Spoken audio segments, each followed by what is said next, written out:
कर्पूरगौरं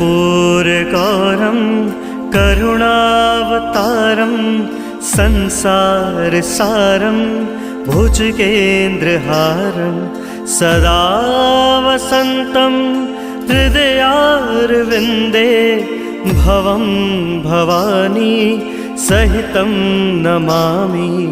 मायाकुण्डलिनी क्रियामधुमती काली कलामालिनी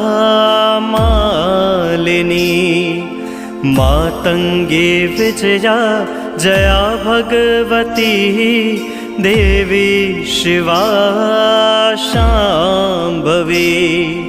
शक्ति शङ्कर बलभात्रिनयना वाग्वाहिनी मा भैरवी। ह्रीङ्काली त्रिपुरा पुरा भगवती माता कुमारेश्वरी माता कुमारेश्वरी।